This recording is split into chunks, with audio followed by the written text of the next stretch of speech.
Tom, are you okay? I lost her. Her? She was going to be this epic, trilogy-worthy character. I was going to be the hottest writer in Hollywood. But I can't get past Act 1! You need some writers group therapy.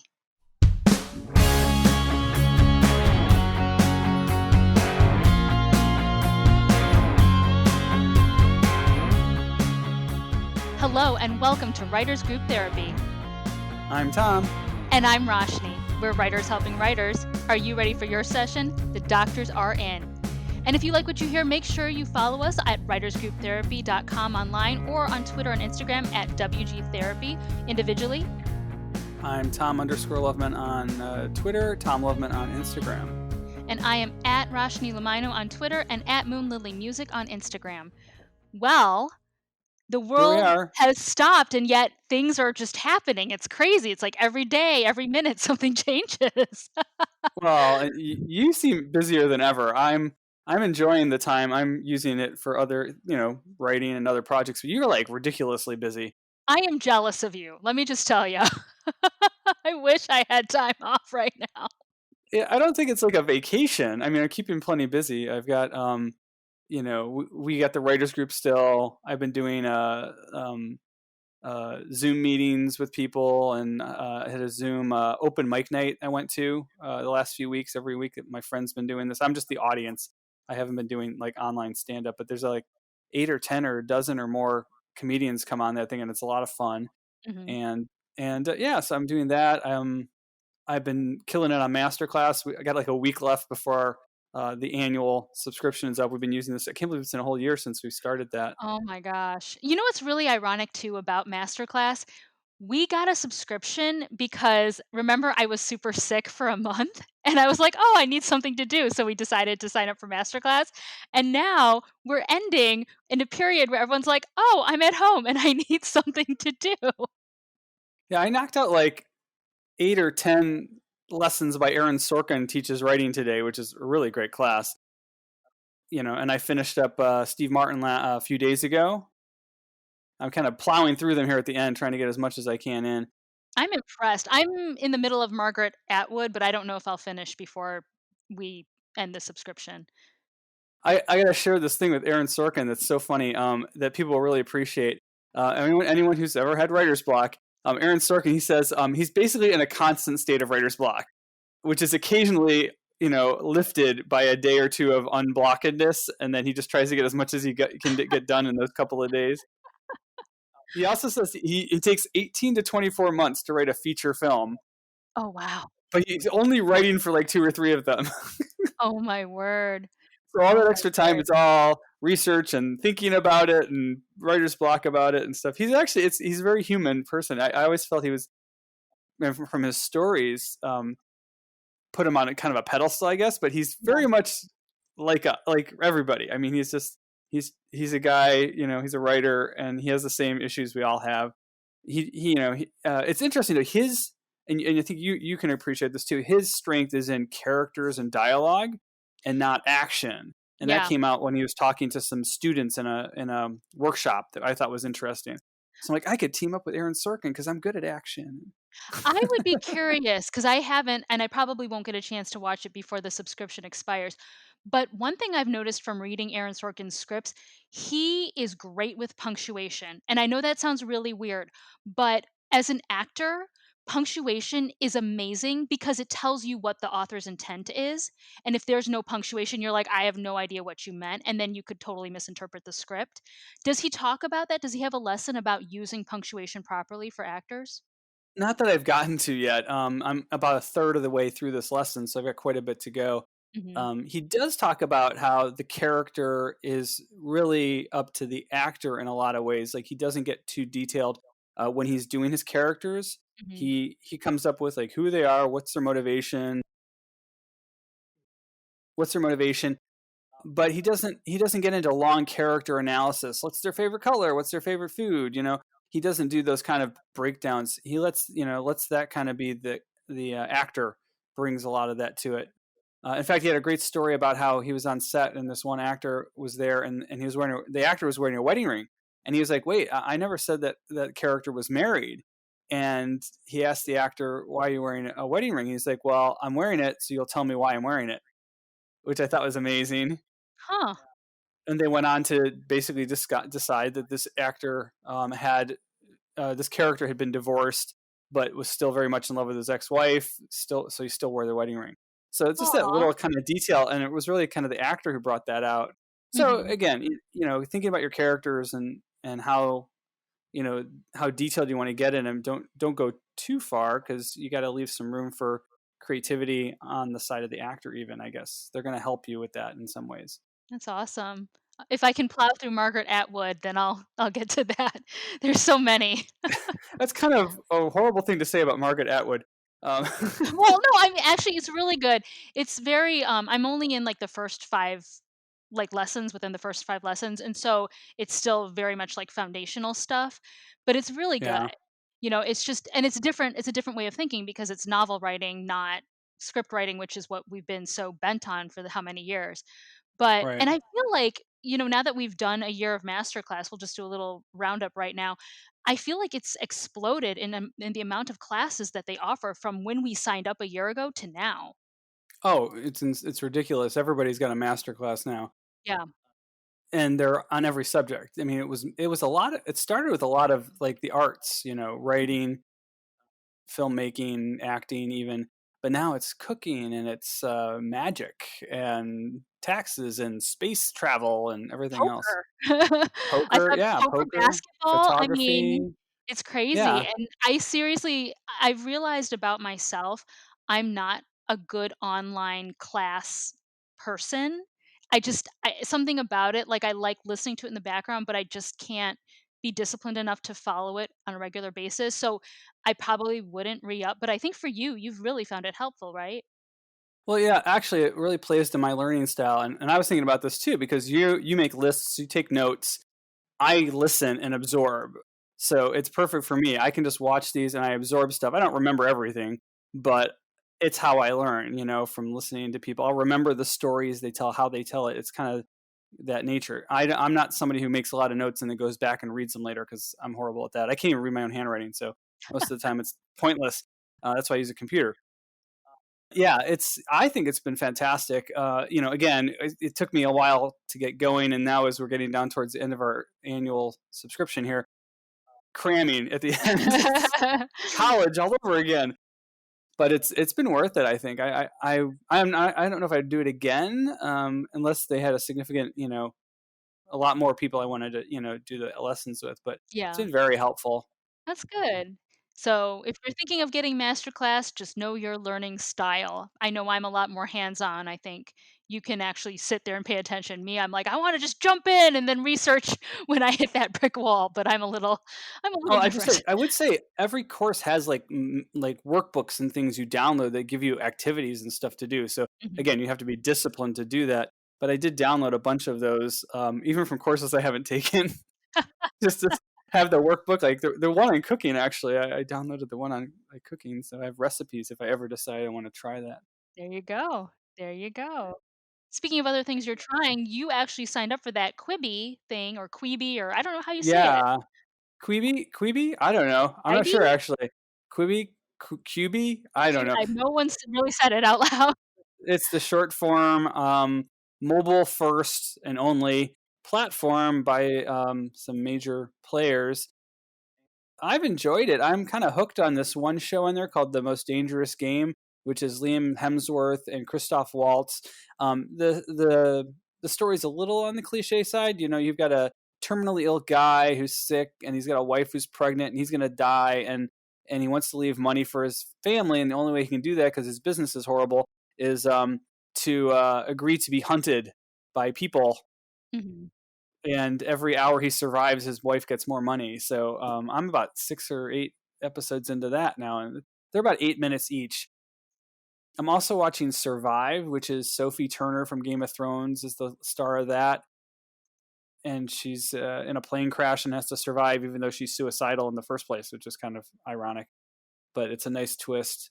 And I really liked, I'm from Cleveland. I liked I Promise. I watched a bit of that. That's the LeBron James docu series about how he started the I Promise school in his hometown in Akron, Ohio. for underprivileged, at-risk kids, where they would all promise to study hard and go to college, and he would pay for it all and stuff. Oh, that's cool. It's kind of So a these nice are uplifting all tale. 10-minute or less films, There's some that right? might be a little longer, but yeah, about 10 minutes is about average, I'd say. Mhm, Those are the three I've kind of hooked onto. There's like 24 shows already. mhm, A good portion of them are reality and talk shows and kind of rehash on the news kind of thing. mhm, There's a few more scripted ones. There's a comedy. There's a murder mystery one called When the Streets Go Out.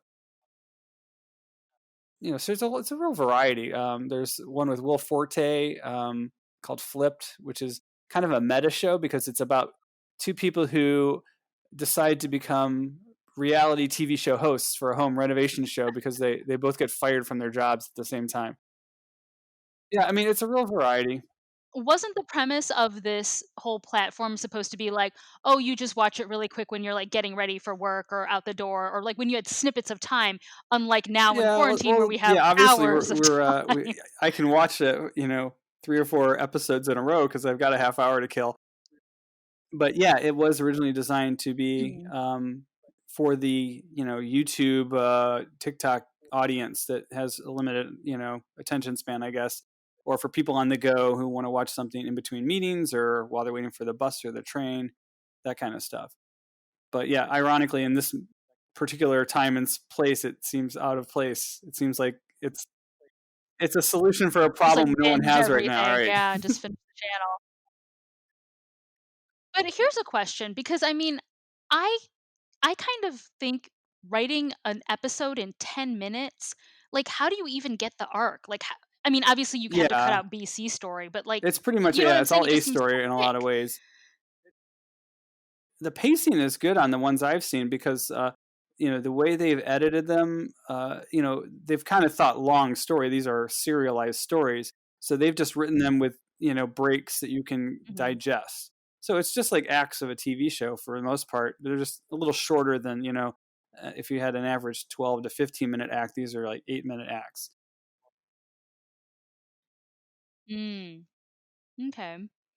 Well, speaking of new environments, so we are out here in Los Angeles, and they actually just announced. So here we go, guys. Disclaimer: we're recording this on April 14, and we are still in lockdown through Something I May. think I that's believe right. it's Yeah. May 19, so mid May.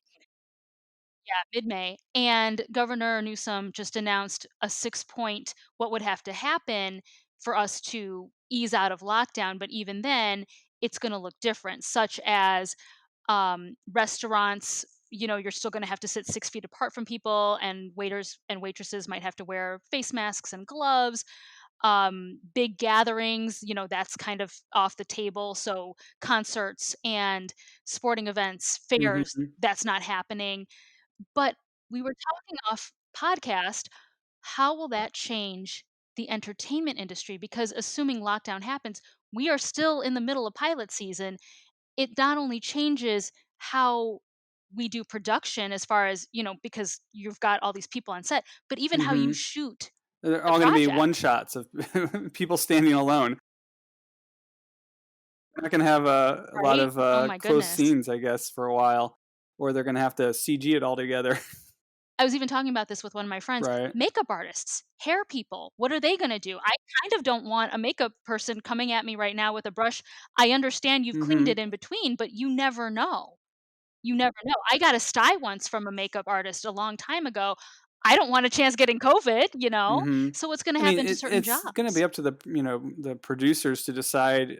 I mean, once they're allowed to do it, how to do it safely. Safety is always, kind of like the number one thing on a Mhm, set. It's just gonna be adding this aspect of safety to it. The testing will be a big factor. We still don't have nearly enough testing in LA, so we don't know who's had it and not been symptomatic, that kind of thing. So we don't know, we don't even know who's still at risk and who's not. So a lot of that's going to have to play out in the next month or more to before they even can do this. But and what I was wondering was, are they going to have to rewrite scripts now? If you have a show that's set in the present and this is the present, are you going to ignore the fact that COVID-19 exists, or are you going to have to rewrite your scripts to, um, deal with that? And how is that going to change how the stories look? So if you're doing a period piece, it won't matter. But Yeah. But even okay, so even if you did write a period piece. So as an example, I saw a breakdown recently for I think it was a commercial or something, and they had a whole bullet point of what they would do to keep sets safe, which was awesome, but it was like they were taking the temperature of everybody, only 3 people are allowed on set at any time. The actors would be in a isolated holding facility and then someone would come get you. So it makes sense, and everything's going to be wiped down yeah, every hour, but some of it when you think about it, you're trying to get so much work done in a 12-hour day. Some of it's a little impractical. If you're wiping down stuff every hour, you're pushing back your production more and more. So something that might take a day is going to take 3 days because of all the cleaning you have to do. And think about it, if you have a set of like, you need 20 extras, where are you going to put them? How are you going to be 6 feet apart for 20 extras? I was thinking of hmm the Battle of Helm's Deep from Lord of the Rings. How are you going to do that? You know? seriously, But it does you need change. a football stadium to Yeah, hold everybody it while they does change wait. how you shoot something, how you can have people on set, how you can have people interact, and like you were saying, how you even write the script. Because if I'm writing a script with a bunch of extras, well, cut that out. I can't have a crowd scene because how am I gonna shoot a crowd safely? Well, we're all going to have to learn how to work in this new world. The theory of whether or not we eventually get to a vaccine and herd immunity, will that, at that point, can we all say, great, we can go back to doing whatever we want? But then there's the theory, the talk about, will this mutate before the fall? Will it come back? So there's a lot of ifs in this conversation. We won't know until we get to that point. And I'm sure there's going to be a lot of experimental processes and procedures put in place to try to make it work. Well, what I've seen an uptick in right now is a lot of voiceover projects, possibly animated projects as well. So like podcasts, news Yeah. programs, animated, where you don't if the actor can do it at home and they can just send their tape in, that's great. I actually just shot a commercial where I shot it at home using my own equipment and I sent it into them for editing. So there's a lot of that hmm right now where they're like, if you can do it yourself, we'll just give you some direction and send it out. There was a really interesting YouTube video where they were saying YouTube creators might be their moment to shine because they know how to be a one-stop shop. They know how to film it, they know how to write it, they know how to do everything and make it look good. So this might be like the rise of the Yeah. YouTuber again. So that's an interesting thought. But I do, you're right. Like it does I can't see how practical it would be to try to write a big script with more than 2 or 3 people and yet somehow get it done in a day with all the social distancing procedures in place. Right. Yeah. I mean, we can't, you can't just make everything a Zoom production. Yeah. That would be interesting to see. Nobody's done that yet. Come out with like some sort of narrative. Oh, did you see the SNL Zoom skit? Um, oh yeah, I did with the Yeah, people in the work environment. That was pretty funny. yeah, Yeah, where they had 6 people supposedly who all work together, try to have a Zoom meeting, and it was pretty funny. I was laughing pretty it was hard at good, that. yeah. Yeah, it was kind of like when I had my family all on the Passover Seder for on Zoom. We had 30 plus channels going, and with 50 or more people, it was pretty funny. People tried to set up green screens and do backgrounds, and then there was me sitting at my desk, by myself. It was fun though. It was good to see everybody. I've done a Yeah. lot of Zoom lately. Besides that, Zoom. I read that Zoom's sales went from 10 million to, was it 100 million in Oh this my period? goodness, I can imagine. Yeah, there are number counts might have been 200 million. I can't remember, but it was like double digits to triple digits. I just remember that it was a Although it's not lot. entirely secure, so we'll see how it plays out. They've been putting out updates and a lot of emails about trying to make sure everyone's using the security features properly. It has Mhm. security features, but you have to use them. But then there's a whole nother side to the back end of the corporate security, whether they're secure as a company. Yeah, They weren't. It does built kinda for make me this yet. wonder, like, if you're on it and you're talking about confidential or very private information, you're like, because I didn't even realize, like, people can just anybody can just record it. It's not just the host, like, anybody can record it, I think. Yeah, and it shows you in the corner. There's usually it'll say recording, so you know that whoever's hosting it's recording it. But again, you don't know what hacks there are to the system because it's Yeah, still relatively new and unproven. So you don't know what problems it has until somebody exploits it. yeah. So I think it's been a very helpful tool, but I mean, they couldn't have predicted a pandemic, so I don't think all the kinks were worked out, or now we're seeing where the cracks are because everybody's using it. Yeah. So, coming up, we have an interview with Joe Fronk from Artistry. He is a literary agent and he's got quite the bio. He's a former producer and then went into management agentness. That's not a word, but you know what I'm talking about. Yeah. He's So, transitioned. he's Yeah. transitioned. So, he's going to talk to us about what it's like being an agent in the time of coronavirus and his thoughts on what's going to happen. But it's our first time having an agent or a manager on the show, so I'm very excited.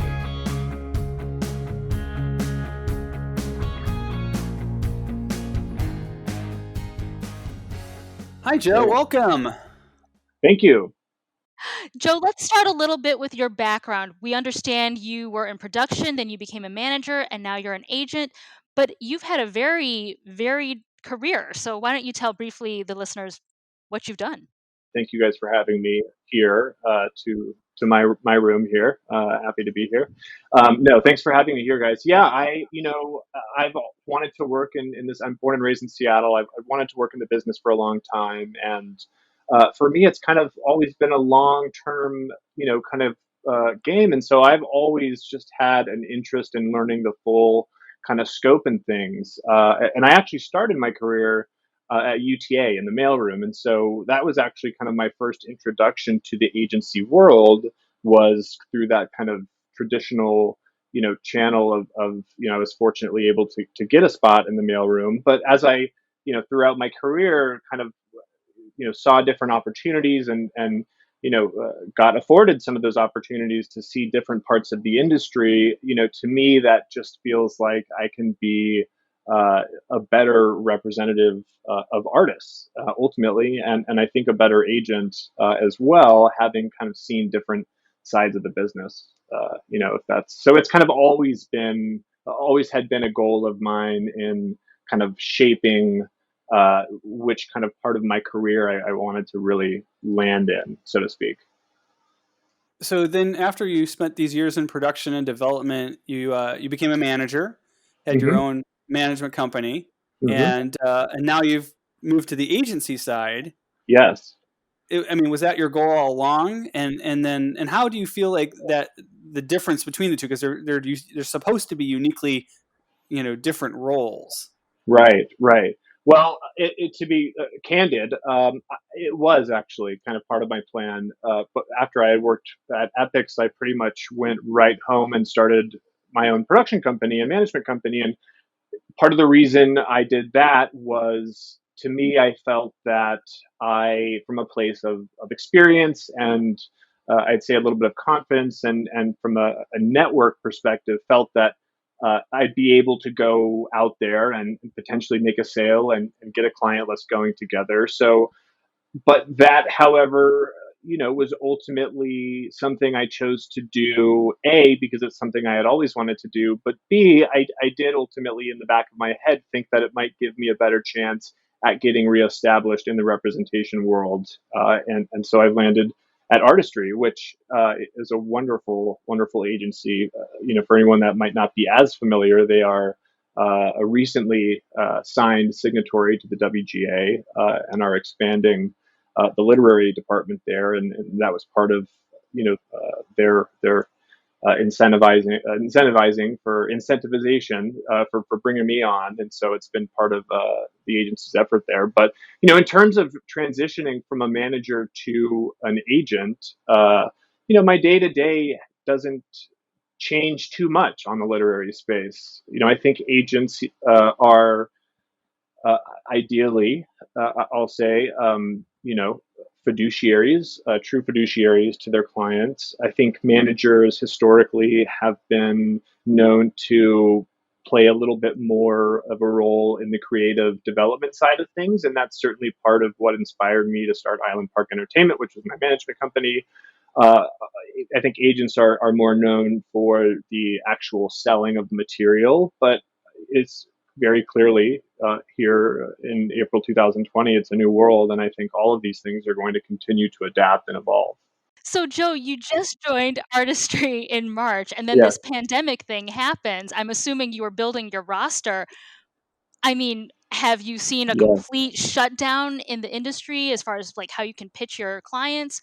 Are people still submitting? Should people submit to you right now for representation? Yeah, it has definitely been it was definitely an interesting time to join a below the line agency. That's for sure. I mean, and I don't think the situation, of course, was not unique to our agency or really to any, as pretty much virtually every global production shut down. So absolutely, I witnessed for certain, as productions more and more production shut down. I started there in early March, and so it was really over the next couple of weeks that things started to pick up in terms of closing down. And so, we were very much concerned with, of course, our clients' safety and health, and making sure they were able to get back, home from productions, and making sure that we could get them, as much pay, as we could, and but kind of to pivot a little bit to the question, or aspect of your question about the literary space, that is one area where I do feel extremely fortunate, because the writers and that part of this part of the industry is one of the few parts of the industry that can still function, and writers are very much used to working, in a home office, or perhaps less so in this case, but at a cafe. And so, in an interesting way, I think it kind of almost it levels the playing field in terms of. I think something I thought of, or said the other day, was it's almost one global test of self-discipline. For people, I might add, that are lucky enough to have a place to stay home. You see all these stay home ads. So in terms of submitting material, I think objectively you can say that no one's on set right now, and people are, everyone's home in their rooms, and so there's no, yeah, sorry, I got to get across the L.A., and so that'll take me 2.5 hours.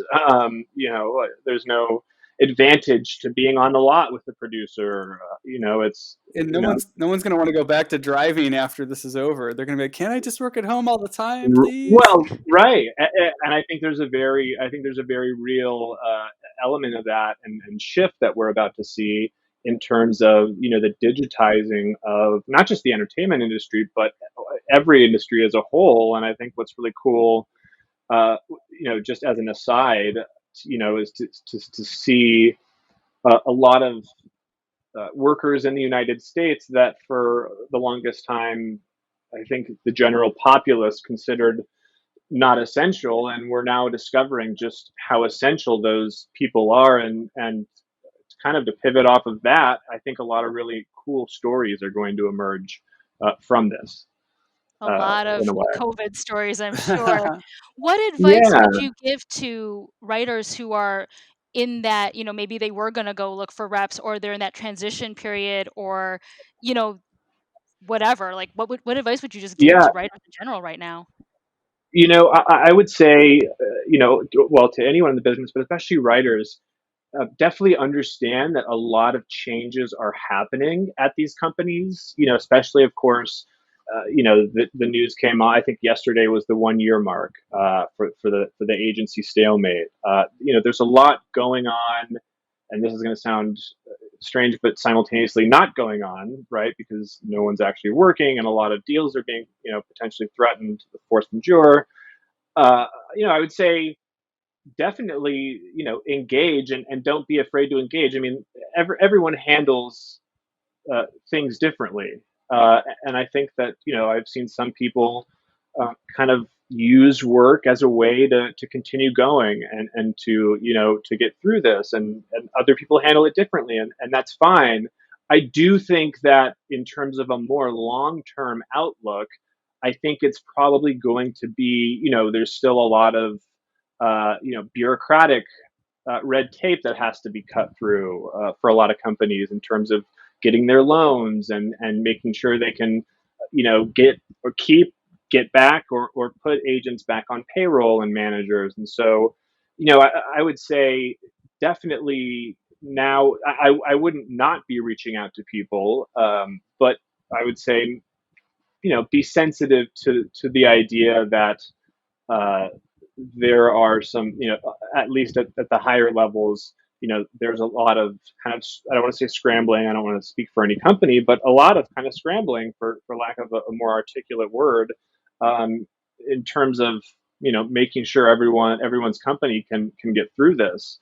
But I think it's as good a time as ever to be a writer right now, to be honest. And the other thing I'd say too is there are a lot of remarkable stories every day on almost every corner of every newspaper. And one thing that I've always kind of liked, or thought of, is if you're reading it in the news, it likely hasn't been written in a script yet.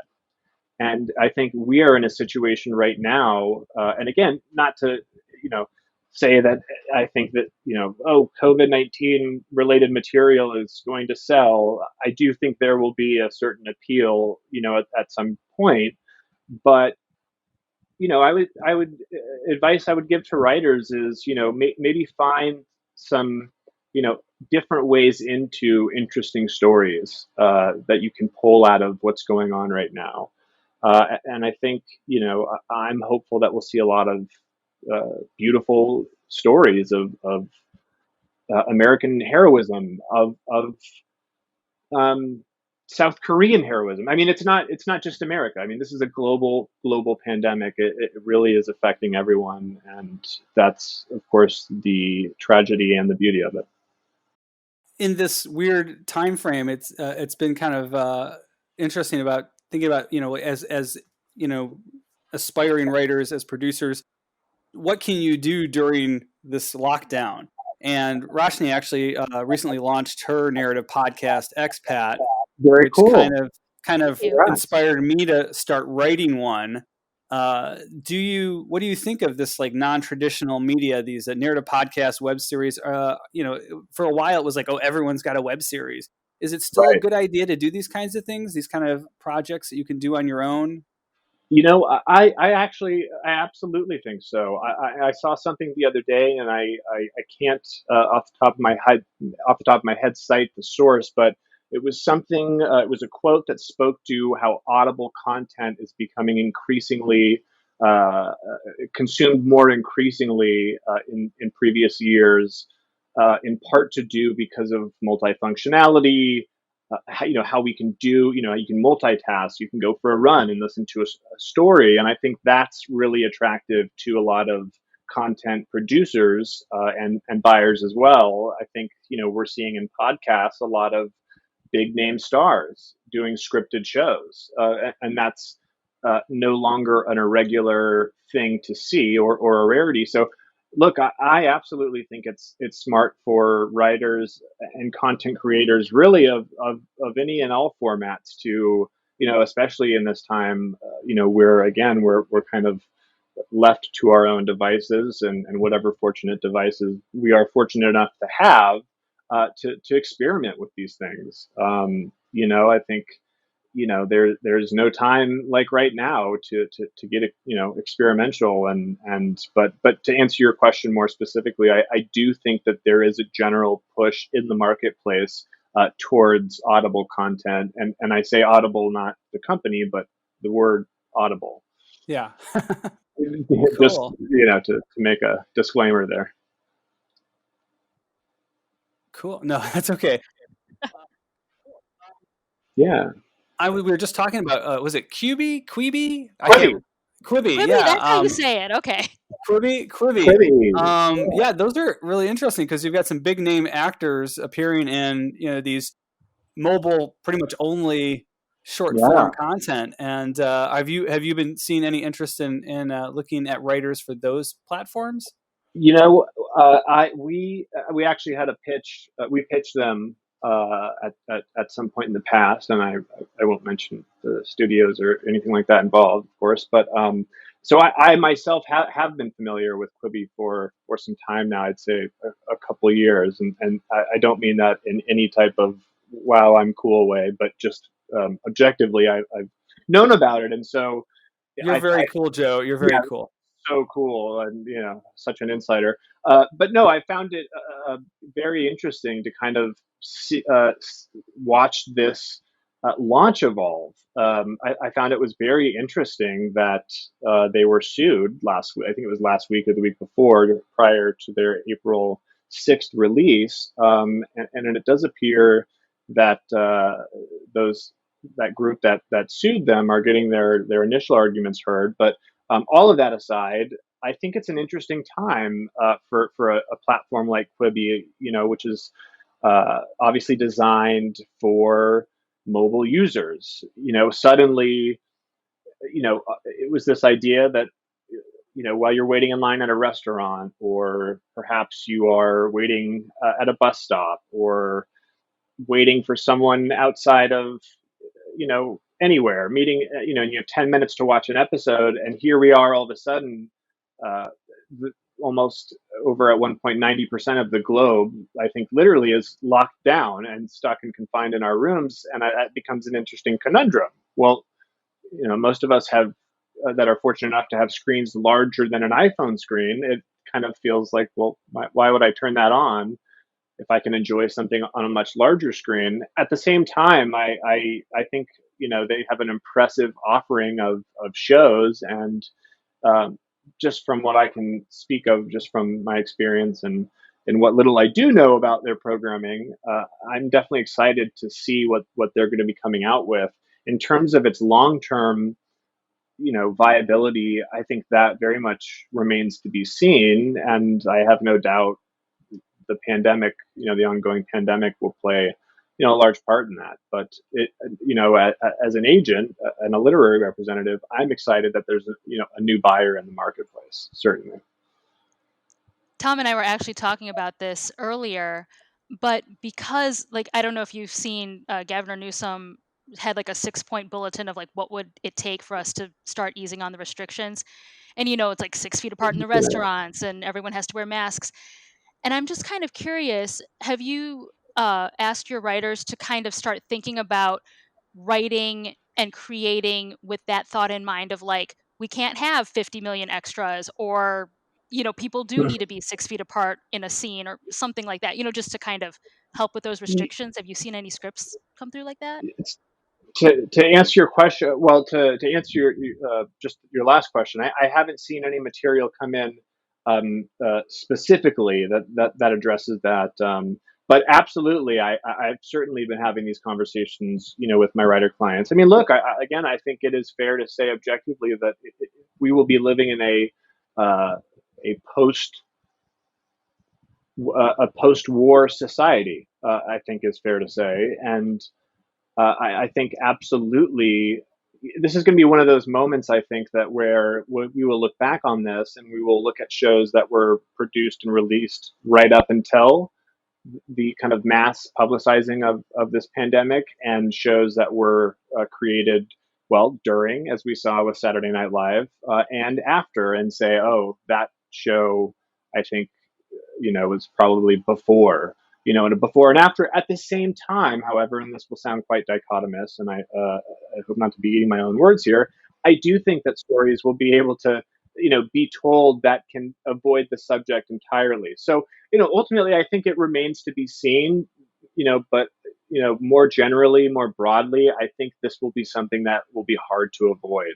And I think actually, I saw, and I think this was publicized recently, that Ryan Murphy's project about old Hollywood in the 20s, I believe, will be now touching on the Spanish flu. So, and there was a great quote from Huh. Jason Blum, actually, in a recent Reporter article about how something, to similar effect. So I do think that there will be a before and after, but you know, I think story is what you make of it. I think great stories are great stories, and I don't think that they will have to be related to or be including the pandemic to be a great story. So Thanks for coming on the Writers Group Therapy, Joe. Thank you. Maybe as this evolves, we can have you back to talk about how things, how we do get out of this situation. It'd be great to have your perspective as we continue yeah, forward. I would love to come back. I appreciate you guys having me. And another thing that I was going to say in terms of how the pandemic has been affecting the WGA issues. I think that again, that will remain to be seen. I kind of wanted to make sure I addressed this. I'm seeing it now, looking up, and I do think that remains to be seen a little bit. We did hit the 1 year mark. There have been talks of pushing them.